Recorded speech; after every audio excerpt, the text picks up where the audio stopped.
बाबा जी की प्यारी साथ संगत जी, राधा स्वामी जी, साथ संगत जी, बाबा जी और हुजूर जी अभी सूरतगढ़ में हैं जी, क्योंकि इस हफ्ते बाबा जी का सूरतगढ़ में भंडारा होना है जी।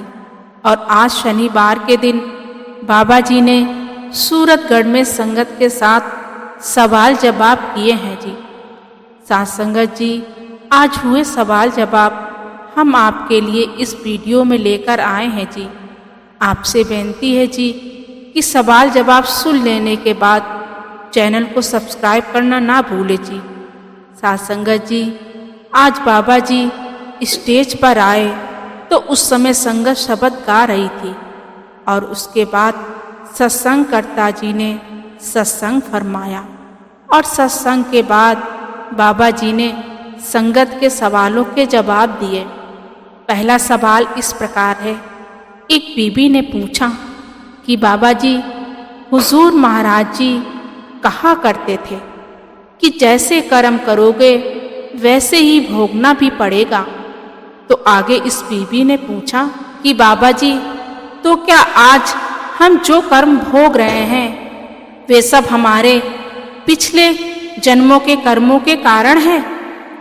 तो बाबा जी ने समझाया कि बेटा, ऐसा जरूरी नहीं होता। कभी कभी इसी जन्म के कर्मों को इसी जन्म में भी भोगना पड़ जाता है। सब कुछ मालिक के हाथ में है। मालिक की मौज हो जाए तो कर्मों का हिसाब किताब साथ साथ भी हो जाता है।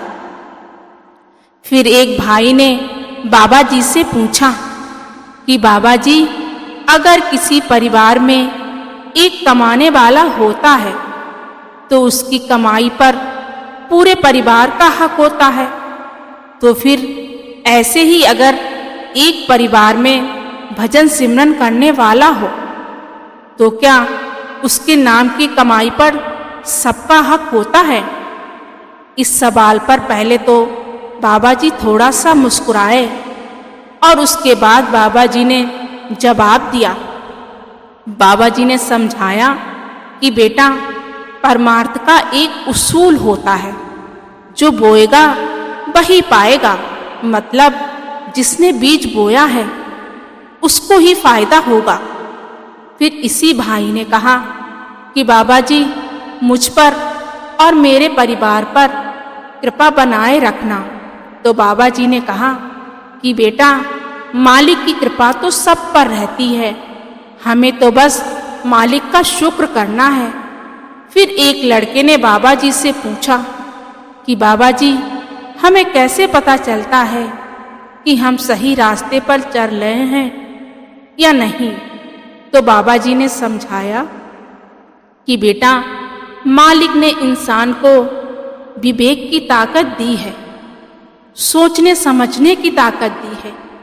विवेक की ताकत का इस्तेमाल करके ये फैसला हमें खुद ही लेना पड़ता है कि जिस रास्ते पर हम चल रहे हैं वे सही है या नहीं। आगे बाबा जी ने समझाया कि बस हमें तो ये ध्यान रखना है कि हमारी वजह से किसी को नुकसान ना हो, किसी का दिल ना दुखे। फिर एक बीबी ने बाबा जी से पूछा, बाबा जी, जब भी मैं कोशिश करती हूँ लेकिन ध्यान एकाग्र नहीं हो पाता। तो बाबा जी ने समझाया कि बेटा, ध्यान को लगाना हमारे बस की बात नहीं है। हमारा काम है बैठना और कोशिश करते रहना, ना कि गिनती करना। फिर यही बीबी कहने लगी कि बाबा जी, दया महर करना। तो बाबा जी ने हंसते हुए कहा कि बाबा कोई दया नहीं करेगा। ये सुनकर संगत भी हंसने लगी जी। फिर एक भाई ने बाबा जी से पूछा कि बाबा जी, मेरे पड़ोसी मुझसे कहते हैं कि तू तो राधा स्वामी से जुड़ा हुआ है, इसलिए तू किसी मंदिर या गुरुद्वारे में नहीं जा सकता। तो बाबा जी ने कहा कि बेटा, क्या आपने मेरे मुंह से सुना है कि मैंने कहीं और जाने के लिए मना किया हो? आगे बाबा जी ने समझाया कि बेटा हम किसी भी धर्म स्थान पर जाएं, हमें तो वहाँ दिए जाने वाले उपदेशों को सुनना है और अमल में लाना है। पुराने समय में लोग मालिक का ध्यान करने के लिए किसी खास स्थान पर चले जाया करते थे, जिसको सब मंदिर कहने लगे। आगे बाबा जी ने कहा कि बेटा कहीं भी जाओ, कहीं से भी जुड़ो, आखिर में करनी तो एक मालिक की ही भक्ति है। फिर एक भाई ने बाबा जी से पूछा कि बाबा जी, आप संगत को समझाते हैं कि कर्म हमेशा अच्छे करो, अगर सब कुछ कर्मों पर ही होता है तो किस्मत का क्या रोल होता है? तो बाबा जी ने समझाया कि बेटा किस्मत हमें एक मोड़ पर लाकर खड़ा कर देती है। अब सही और गलत दो रास्तों में से एक रास्ते को चुनना हमें ही पड़ता है। गलत रास्ते को चुनोगे तो गलत कर्म करने लग जाओगे और कर्मों का बोझ बढ़ने लगेगा। सही चुनोगे तो कर्म नहीं बनेंगे।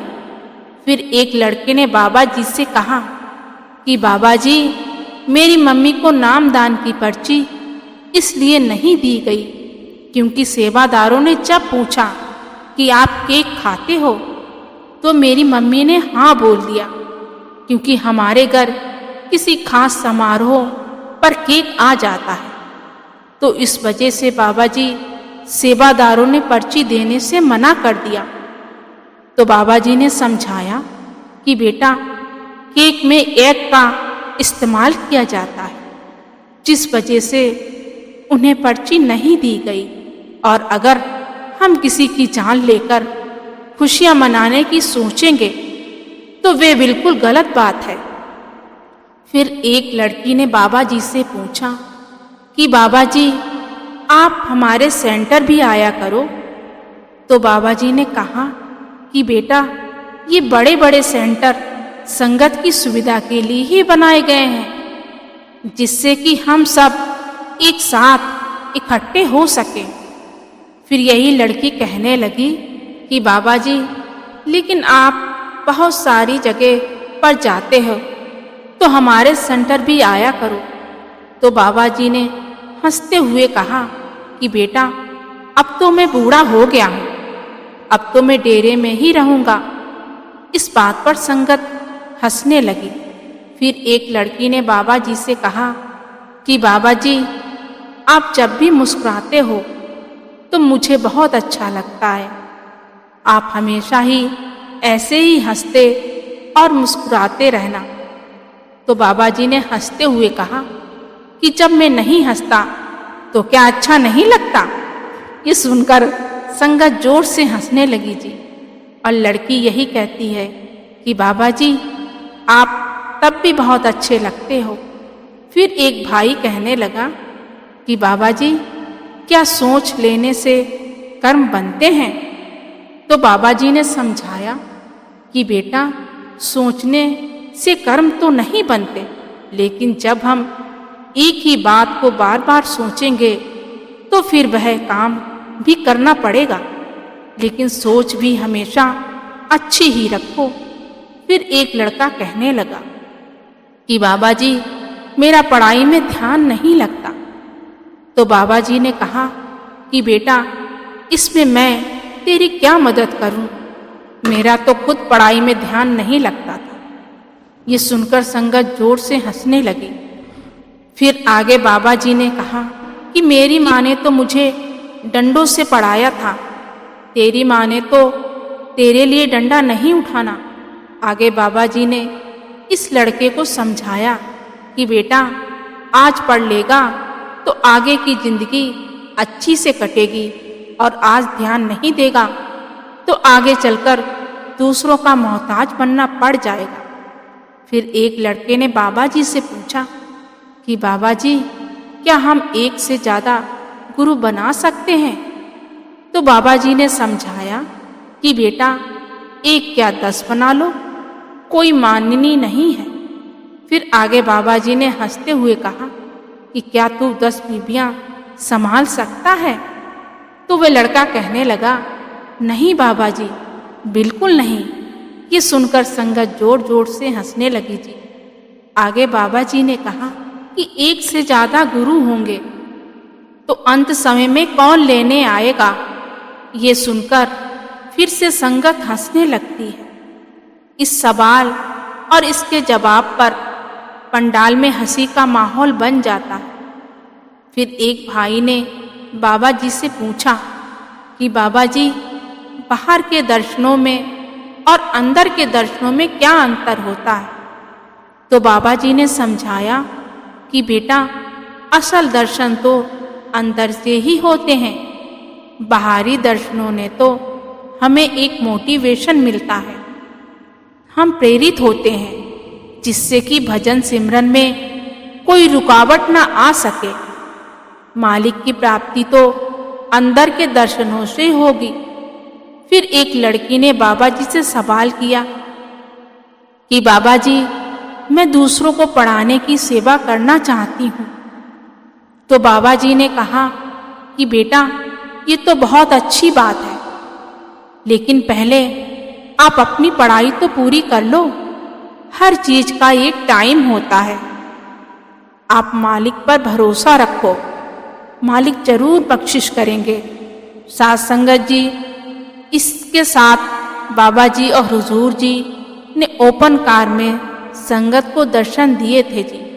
साथ संगत जी, ये कुछ सवाल जवाब थे जो बाबा जी ने सूरतगढ़ में संगत के साथ किए थे जी। इसी के साथ मैं आपसे विदा लेती हूँ। मिलते हैं अगली वीडियो में। जाने से पहले आपसे मेरी बेनती है जी कि वीडियो को शेयर जरूर कीजिएगा, जिससे कि वे भी संगत आज सूरतगढ़ के सवाल जवाब सुन सके। और साथ ही चैनल को सब्सक्राइब जरूर कीजिएगा। गुरु प्यारी साथ संगत जी, राधा स्वामी जी।